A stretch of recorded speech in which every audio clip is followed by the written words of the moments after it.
The stars hung silently in the viewport as Lieutenant Peter Garcia stared into the darkness of space. The monitoring station aboard the UES Dauntless was quiet except for the soft beeping of equipment. Peter had been on duty for 6 hours, and he was looking forward to the end of his shift in another 2.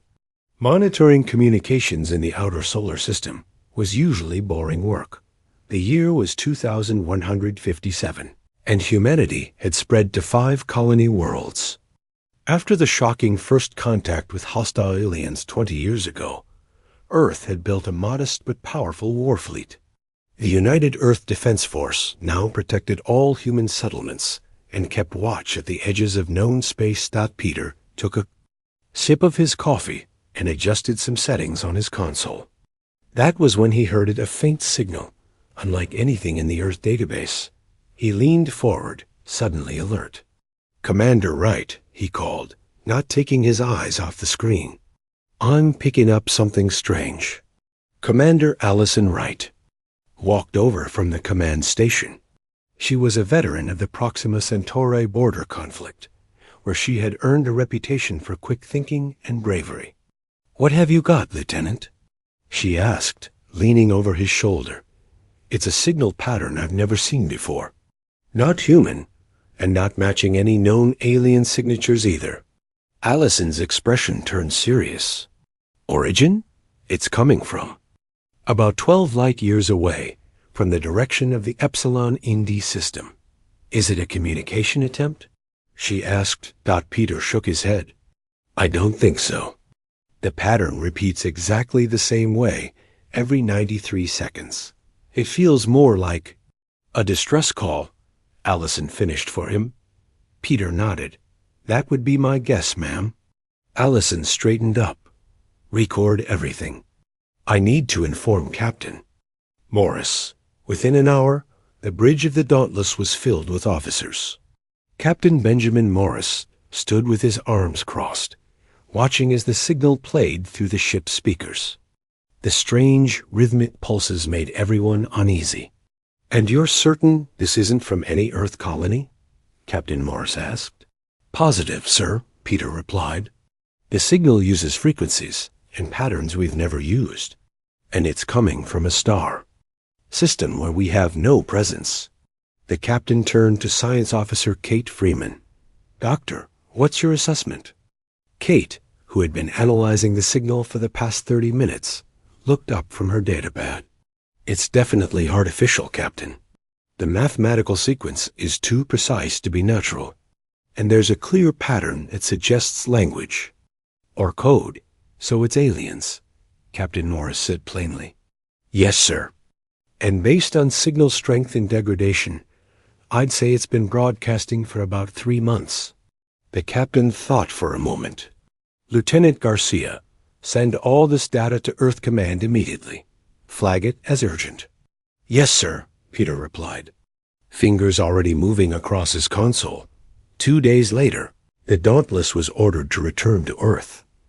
When they arrived, they found the space around Earth buzzing with activity. More ships from the fleet had been called back, and the orbital stations were on high alert. In a large meeting room at Earth Defense Headquarters in Geneva, Admiral Joseph Carter stood before a group of military officers and scientists. The walls displayed data about the mysterious signal. "Ladies and gentlemen," the Admiral began, "what we're dealing with here is unprecedented. Thanks to the work of Dr. Freeman and Dr. John Daniels, we now believe this signal is a standardized distress call, meant to be understood by multiple species." Dr. Daniels, a tall man with kind eyes, stepped forward.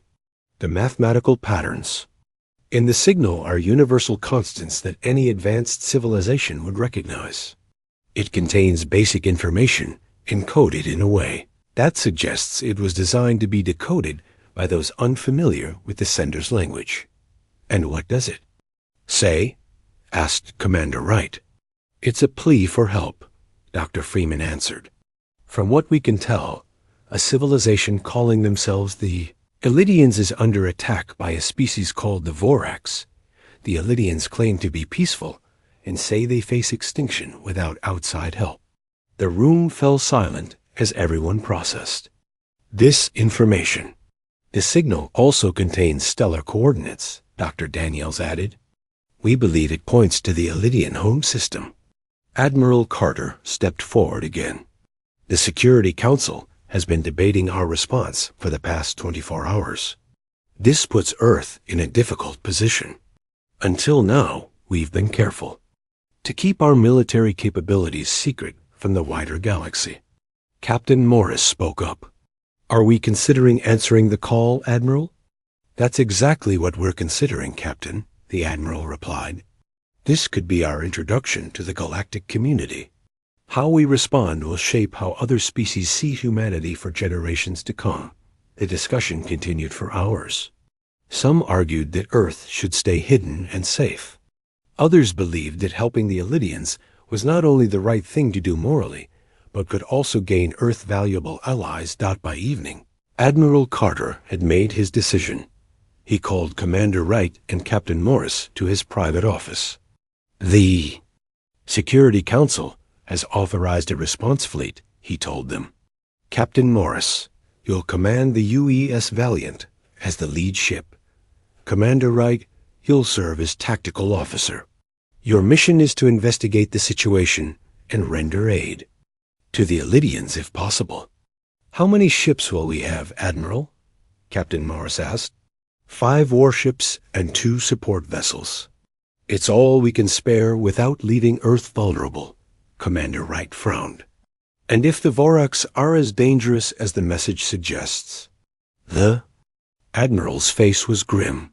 Then you assess the threat and report back. This is first contact with 2 new alien species.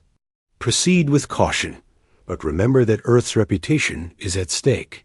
Sometimes the bravest thing we can do is help those in need. 3 weeks later, the Earth response fleet was ready.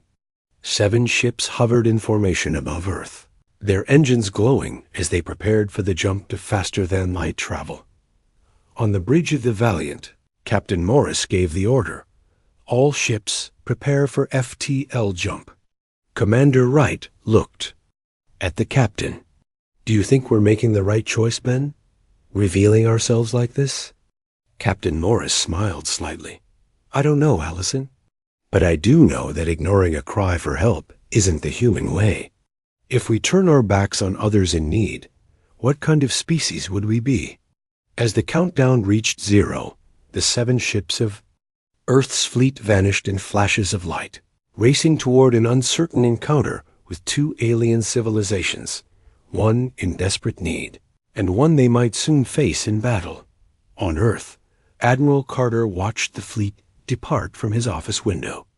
Good luck, he whispered to the now empty sky. And God help us all if we've made the wrong choice. The journey to the Ilidian home system took 17 days. During that time, the crew of the Earth fleet prepared for every possible outcome. They trained for combat scenarios, practiced first contact protocols, and studied the distress signal. Over and over, hoping to learn more about the aliens they were going to meet. Captain Benjamin Morris stood on the bridge of the UES Valiant as the fleet prepared to exit faster-than-light travel. His face showed no fear, but his hands gripped the rail tightly. All ships report ready, Captain, said Lieutenant Frank Wilson from the communication station. Very good, Captain Morris replied. Prepare to drop to normal space in 3, 2, 1. Double quotes. The view outside the ship changed from the strange patterns of FTL travel to normal starlight. Immediately, alarms began to sound throughout the bridge. Multiple ships detected, called out Commander Allison Wright from the tactical station. I count over 30 vessels in combat formation around the 4th planet. On the main screen, they could see the battle unfolding. Large, angular ships with red markings were firing upon smaller, curved vessels that seemed to be retreating. The planet below showed signs of bombardment, with fires visible even from orbit. Those must be the Voraks attacking the Ilidians, Captain Morris said grimly. Scan for life signs on the planet. Science Officer Beth Rivera worked quickly at her station. Billions of life readings, Captain. But they're decreasing rapidly in the areas under attack. Captain Morris straightened his uniform. This is clearly a genocide in progress. Diplomat Harris, are you ready? Susan Harris nodded from her station. She had been chosen as Earth's representative for this mission because of her background in xenolinguistics and conflict resolution. Open a channel to both sides, the captain ordered. Lieutenant Wilson worked at his console. Channel open, sir. Captain Morris took a deep breath. This is Captain Benjamin Morris of the United Earth Defense Force. We are responding to a distress call from the Elydian people.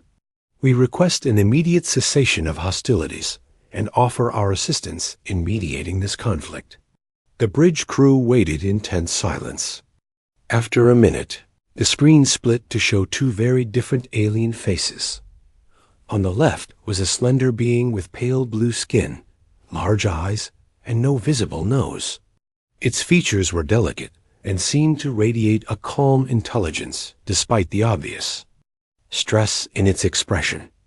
On the right was a creature with rough, reddish-brown skin, small yellow eyes, and a wide mouth filled with sharp teeth. Its face was covered in what looked like natural armor plates. The blue alien spoke first. Its voice was translated by the ship's computer. I am Counselor Fallon of the Elydian Collective. We are grateful for your response to our call, Earth. Beings, we feared no one would come. The red alien snarled, its voice deeper and harsher. I am War Commander Krezak of the Vorax Dominion. Your interference is unwelcome and unnecessary. The Elydians are our rightful conquest. Leave now or face destruction. Susan Harris stepped forward. War Commander, we wish to understand this conflict before taking any action. What claim do you have on the Elydian world? Krezak laughed, a sound like grinding metal. A claim of strength over weakness. The Elydians have resources and technology we desire. They are too weak to defend themselves, so they become ours. This is the way of the galaxy. That is not how Earth understands justice, Susan replied firmly. Fallon spoke again. Please, Earth Fleet. The Vorax have already destroyed 3 of our colony worlds. We are a peaceful people with minimal defensive capabilities. We sent distress calls to 12 advanced civilizations. Only you answered. Commander Wright moved closer to Captain Morris and whispered, Sir, the Vorax ships are repositioning. I think they're preparing to target us. Captain Morris nodded slightly. Counselor Fallon, are there Elydian civilians attempting to evacuate the planet? Yes, Captain. We have evacuation ships trying to leave from the southern continent, but the Vorax blockade is preventing their escape.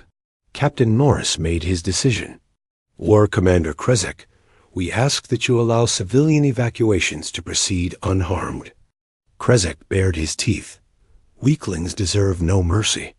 At that moment, 3 Vorax ships broke formation and headed toward the planet's southern continent. Sir, Commander Wright reported, those ships are on an attack vector toward the evacuation zone. Captain Morris didn't hesitate. All ships, defensive formation Delta. Protect those evacuation vessels. Weapons free, but target only ships that fire upon civilians. The Earth fleet moved swiftly, positioning themselves between the Vorax attackers and the evacuation zone. The Vorax, seemingly surprised by the intervention, hesitated. Then 1 Vorax ship fired on an Elydian evacuation vessel. Return fire, ordered Captain Morris. The U's Valiant's main guns came to life, sending brilliant blue energy beams toward the attacking Vorax ship. The alien vessel's shields flared, but held. Their defensive technology is impressive, Commander Wright noted. The space around the planet erupted into battle. Though outnumbered, the Earth ships fought with unexpected tactics that seemed to confuse the Vorax. Earth vessels changed directions rapidly, used asteroids as cover, and coordinated their attacks in ways the Vorax couldn't predict. 2 Vorax ships were disabled within minutes. But a Earth support vessel, the UES Mercy, took heavy damage. On the bridge of the Valiant, Captain Morris watched the tactical display with growing concern. "Their weapons technology exceeds ours," he said quietly to Commander Wright. "We can hold them off for now, but not indefinitely.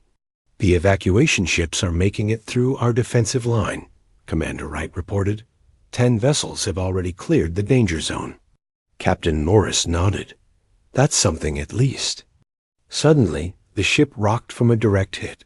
"Shields at 60%, called out Lieutenant Wilson. On the screen, War Commander Krezak appeared again. "Your species fights with unusual patterns, Earth beings. Interesting, but ultimately futile. We are calling in reinforcements. You have 1 hour to withdraw from this system." The communication cut off. "Is he bluffing?" Captain Morris asked. Commander Wright checked her sensors. "I don't think so, sir. I'm detecting energy signatures consistent with FTL communications being sent from their command ship." Captain Morris turned to Diplomat Harris. "We need to speak with the Elidians immediately. If the Vorax bring reinforcements, we won't be able to hold them off." Soon, Counselor Fallon was brought aboard the Valiant. The alien was taller than expected, nearly 7 feet, with movements that seemed almost like dancing. "Your intervention has saved thousands of lives today," Fallon said, bowing slightly to the Earth officers. "But I fear you have now made yourselves targets of the Vorax. Can you tell us more about them?" Susan Harris asked. "Why are they attacking your people?" Fallon's large eyes seemed to dim. "The Vorax consume not just resources, but entire civilizations. They take what they want and destroy the rest. They have conquered 17 species in the last century alone." Captain Morris frowned. "And no one in the galaxy stands against them?" "Many try, but few succeed," Fallon replied. "Most advanced civilizations choose isolation and protection, rather than risking themselves for others." Captain Morris and Commander Wright exchanged glances. "Well," said Captain Morris, "that's not how we do things on Earth." The Earth ships moved into a defensive orbit around the main Elidian space station. Captain Morris had ordered all civilian evacuation vessels to gather there while the fleet protected them. They had less than an hour before Vorax reinforcements would arrive. On the bridge of the Valiant, Captain Morris, Commander Wright, and Diplomat Harris met with Consular Fallon and 3 other Elidian officials. The aliens moved with a grace that made them seem almost weightless. "We are forever in your debt," said Fallon, his large eyes blinking slowly. "But we fear you have put yourselves in grave danger by helping us." Captain Morris nodded. "We understand the risk. Now we need to figure out our next move before those reinforcements arrive." One of the Elidians, introduced as Chief Scientist Velan, stepped forward. "Perhaps there is a way we can help each other. Our technology is quite advanced in many areas. Just not in weapons," Commander Wright noted. "Our people chose the path of peace thousands of years ago," Fallon explained. "We focused our development on medicine, energy, and space travel. We have defensive shields, but they are designed to protect from natural hazards, not weapons." Captain Morris leaned forward. "What exactly are you proposing?" Velan's slender fingers touched a device on his wrist, and a hologram appeared between them. It showed detailed schematics of Earth and Elidian technology side by side. "Your weapon systems are impressive, but your power generation is less efficient than ours. If we combine our technologies, we might stand a better chance against the Vorax." Chief Engineer Eric Martinez had been called to the meeting for his expertise. He studied the hologram with growing excitement. "This could work," he said. "Their power cores generate 3 times the energy of ours in the same space. if we could adapt them to our weapon systems. How long would these modifications take? Captain Norris asked. Normally, weeks, Eric replied. But if the Illidians help us, maybe 12 hours for basic integration. Commander Wright shook her head. The Vorax reinforcements will be here in less than 1 hour. Then we need to buy time, said Captain Norris. He turned to Fallon. Is there anywhere in this system we could hide your people temporarily? A moon with interference that might mask life signs? Fallon consulted with his colleagues briefly. The third moon of our sixth planet has dense radiation belts that interfere with scans. It also has several old mining facilities with life support. That's where we'll send the civilian ships, Captain Morris decided. Commander Wright, I want you to coordinate the evacuation with the Illidians.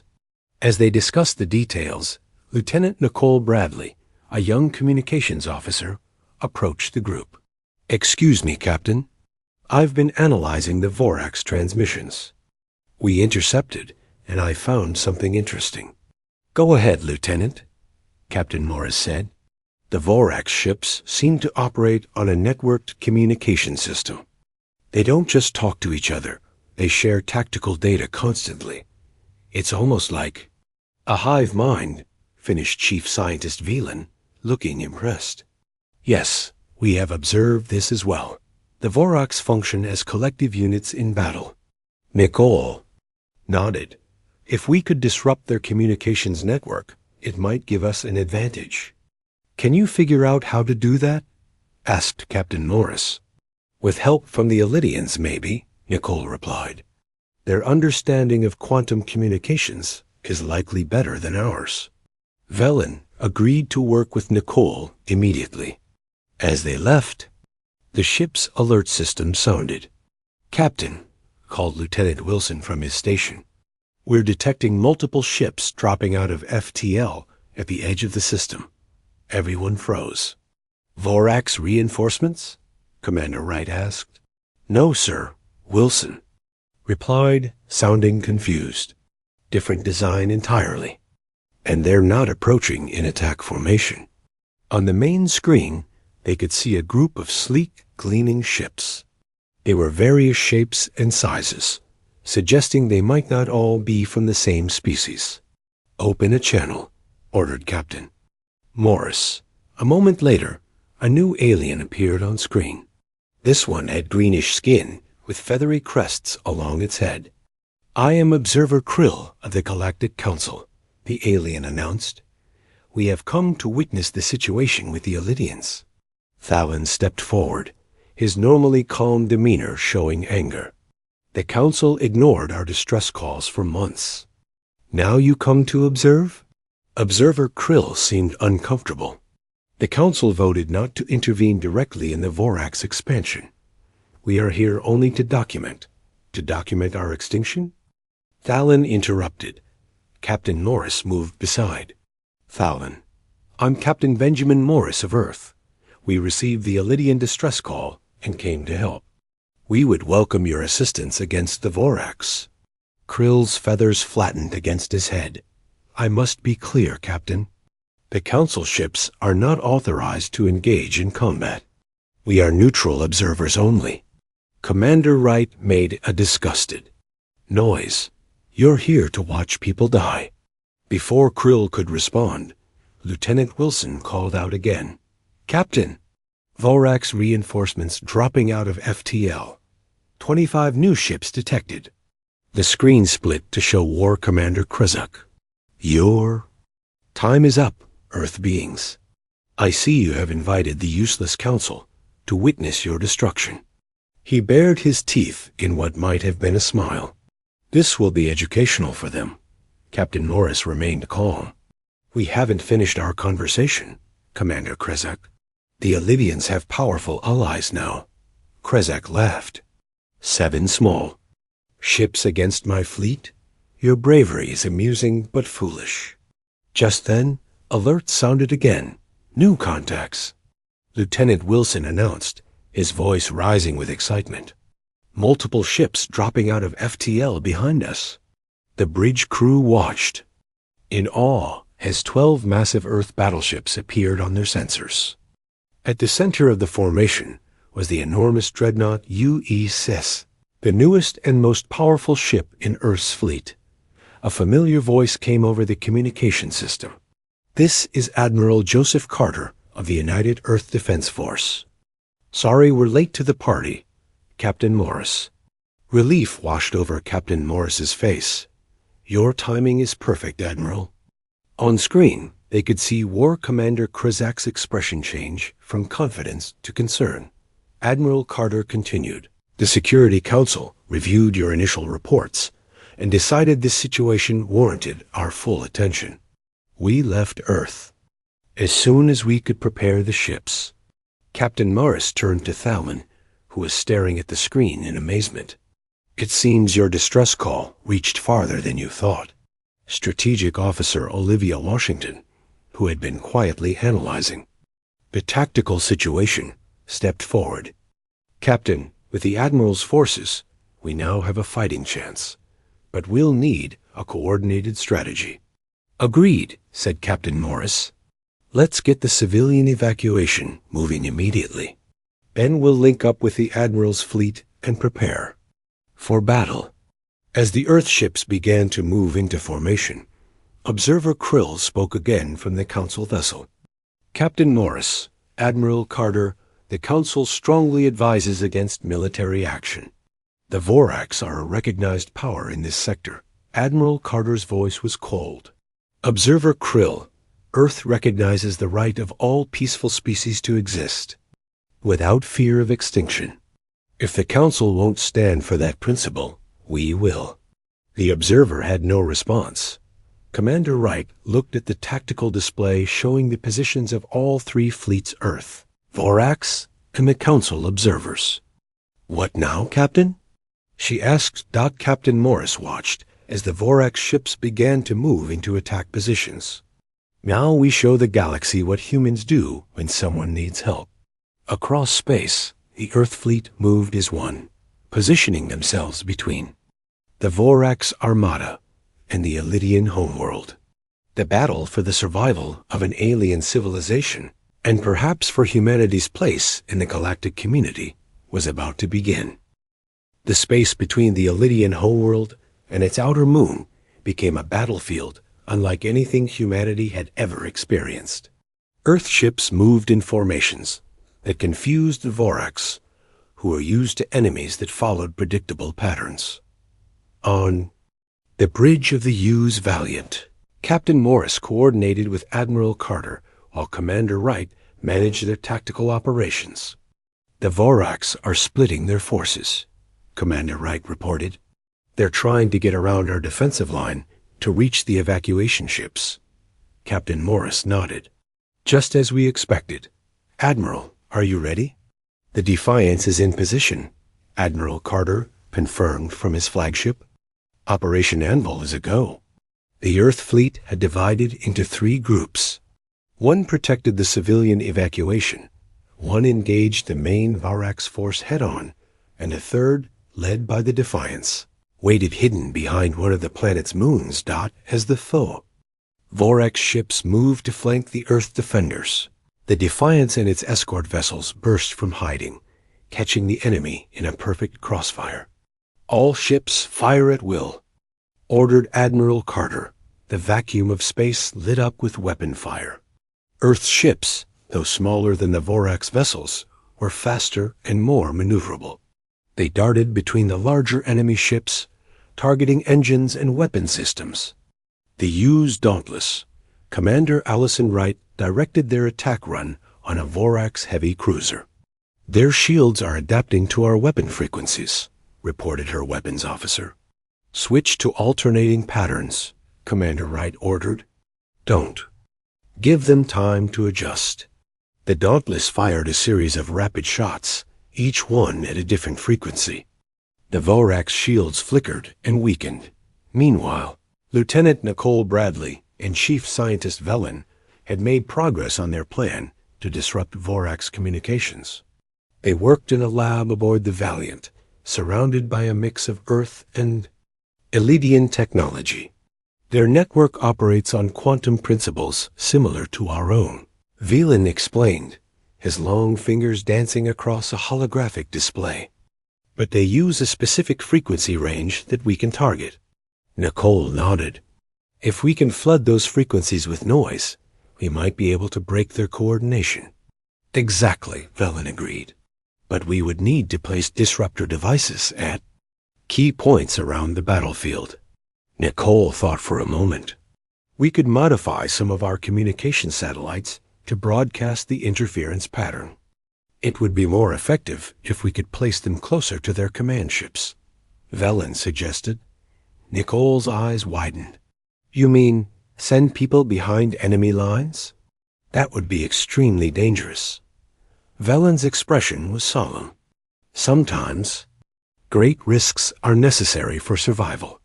Back in the battle, the Earth fleet was holding its own, but taking damage.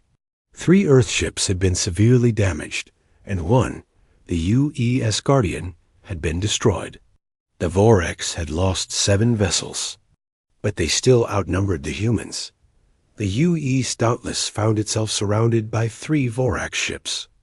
Commander Wright's tactical genius had kept them alive so far, but their shields were failing. Reroute power from life support to shields, she ordered. We can breathe thin air for a while, but we can't breathe vacuum. Her crew worked frantically to keep the ship fighting. Then, a massive hit rocked the Dauntless, sending crew members flying across the bridge. Direct hit to our starboard engine, called out a junior officer. We're losing power. Commander Wright made a quick decision. Set course directly for the Vorax command ship. Full speed. Her second-in-command looked at her in shock. Ma'am? You heard me, Lieutenant. If we're going down, we're taking them with us. The damaged.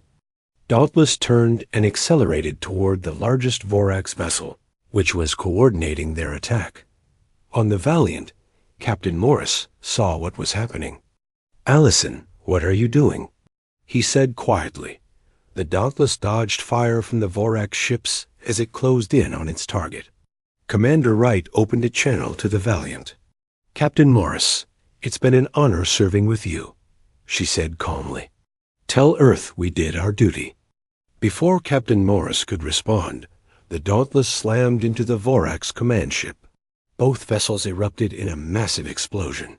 For a moment, the battle seemed to pause as everyone witnessed the sacrifice. Then, something unexpected happened.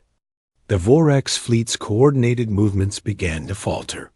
Sir, reported Lieutenant Wilson, the Vorax ships are showing signs of confusion. Their formation is breaking down. Nicole Bradley rushed onto the bridge. Captain, the destruction of their command ship has disrupted their network. This is our chance to deploy the communication jammers. Captain Morris made a quick decision. Lieutenant, get your jammers ready.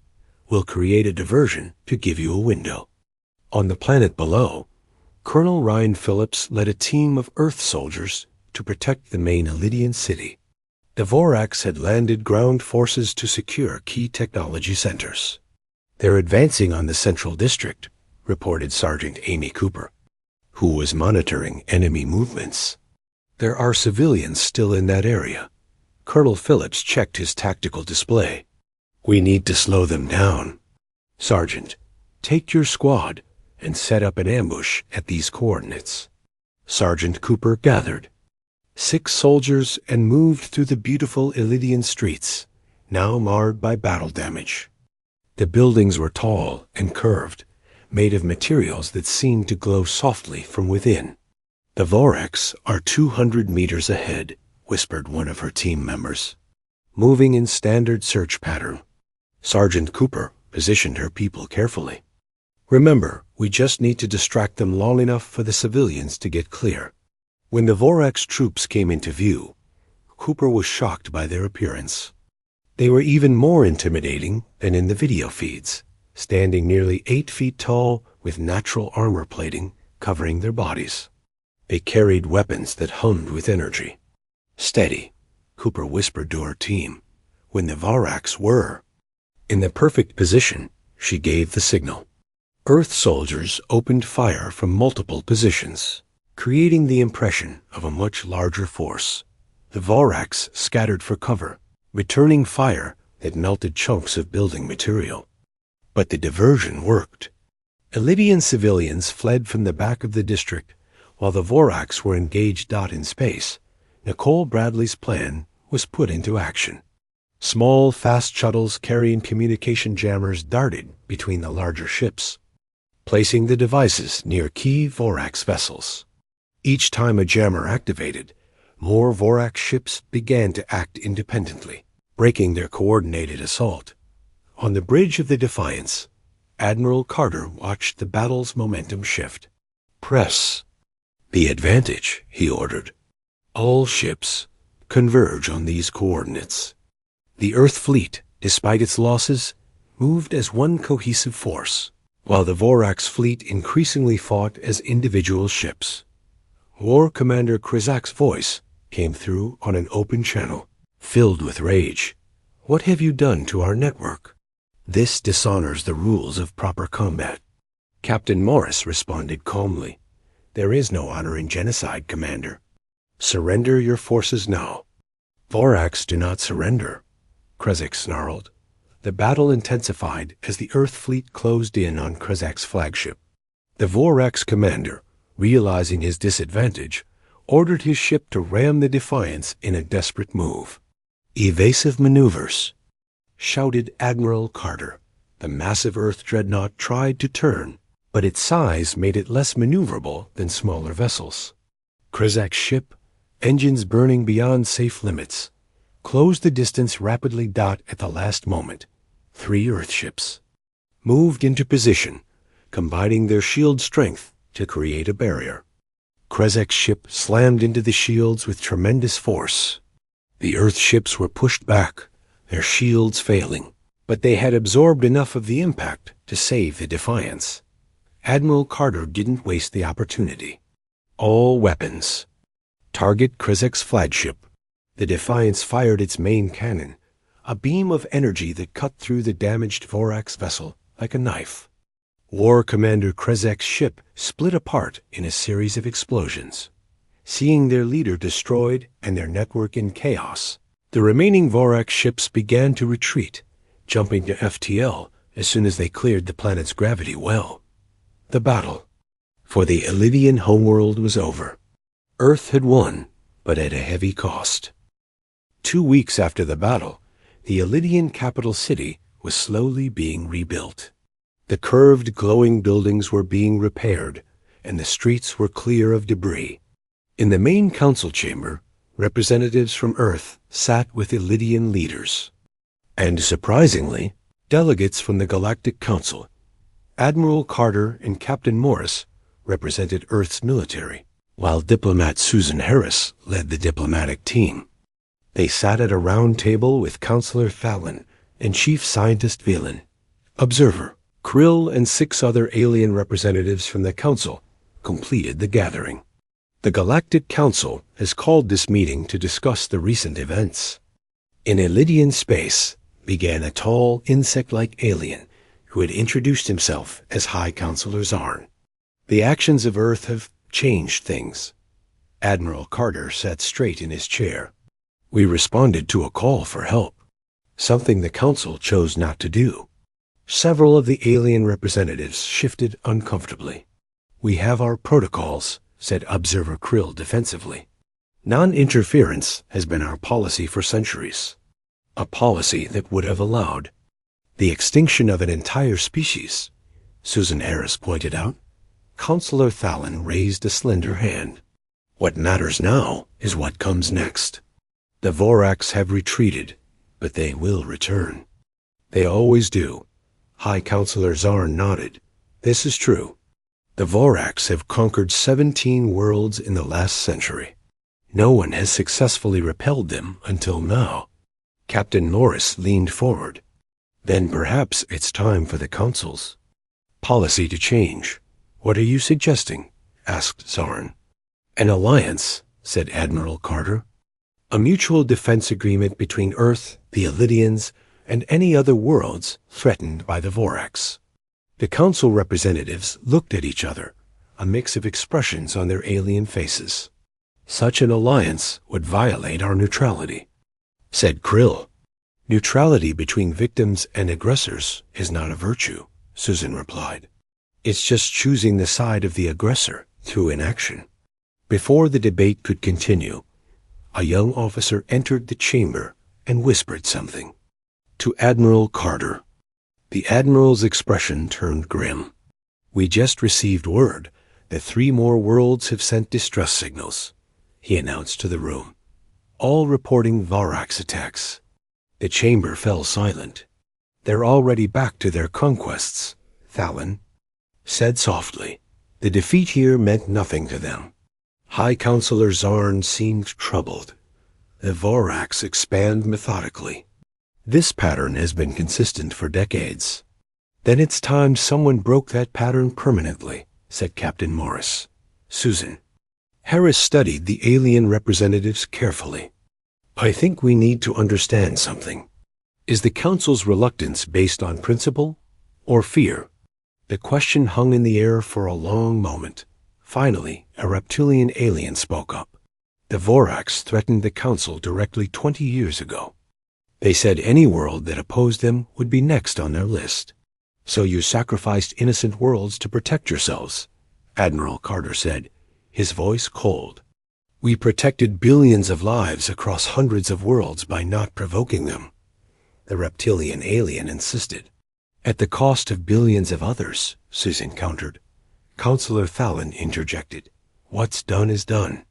But now Earth has proven. The Vorax can be defeated. This changes everything. Chief Scientist Velen, who had been quiet until now, addressed the table. We have been working with Earth engineers to integrate our technologies. Together, we are stronger than either of us alone. Admiral Carter nodded. Earth is willing to establish a permanent defense force in Illidian space. But we would need access to your advanced power systems and medical technology in exchange. A fair arrangement, agreed Thalon. Our people are already calling you saviors. There would be no opposition to such an alliance. High Counselor Zarn raised a hand. The Council must consider its position carefully. This would be a significant shift in our approach to galactic affairs. While you consider, said Admiral Carter, Earth will act. We've already dispatched ships to investigate the new distress calls. The Council representatives looked shocked. You would risk further conflict with the Vorax? Asked Observer Krill. We would prevent further genocide, Captain Morris corrected. That's what humans do. As the meeting continued, outside the council chamber, Lieutenant Nicole Bradley found herself in one of the Illidian gardens with Sergeant Amy Cooper. Both women had been given medals for their actions during the battle. Hard to believe it's only been 2 weeks, Amy said, looking up at the alien sky with its 2 moons visible even in daylight. Harder to believe we're the first humans to set foot on an alien world, Nicole replied. Well, the first to be welcomed, anyway. Amy nodded. The Illidians are good people. They deserved better than to be left to die. I keep thinking about Commander Wright, Nicole said quietly. Her sacrifice saved so many lives. They're naming a ship after her, Amy told her. The U.S. Wright will be the first joint Earth-Illidian vessel, fitted with their power systems and our weapons. Nicole smiled. She would have liked that. There. Conversation was interrupted by the arrival of Captain Morris. Ladies, he greeted them, I have news. You're both being reassigned. Sir? They asked almost in unison. We're establishing a rapid response fleet. Ships specifically designed to answer distress calls from worlds under attack. Admiral Carter wants our best people on it. Nicole and Amy exchanged glances. When do we leave, sir? Asked Amy. The U.S. Wright will be ready in 3 days, Captain Morris replied. And you'll never guess who they've assigned to command it.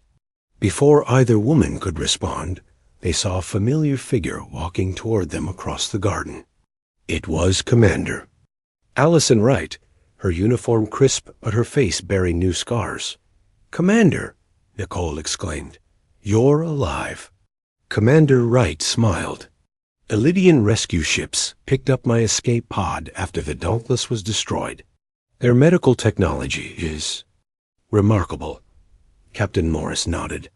And now should be commanding our first rapid response vessel. Commander Wright looked at the two younger officers. "I requested both of you for my crew. We have work to do.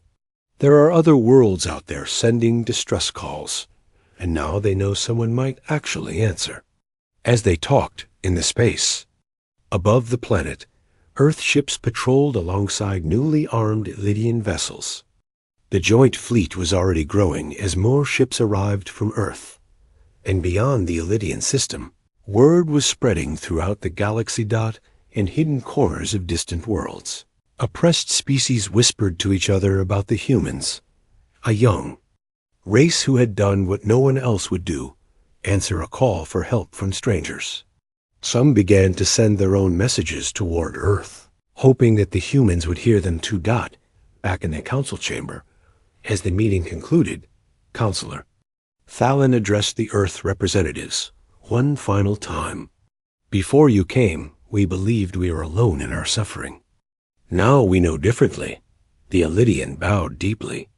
Earth answered when no one else would. "For that, the stars themselves will remember your people." Admiral Carter stood and extended his hand in the human gesture of friendship. "We answered, because that's who we are, and we'll keep answering, no matter how far the call comes from or how dangerous the response might be." As the Earth representatives left the chamber, High Counselor Zarn turned to his fellow council members. "I believe the galaxy has changed today. These humans are unlike any species we have encountered before." Observer Krill nodded slowly. Perhaps it is time for the council to change as well. Above them all, the stars continued their silent watch, now bearing witness to the beginning of a new era in the Galaxy One, where a distress call might actually be answered.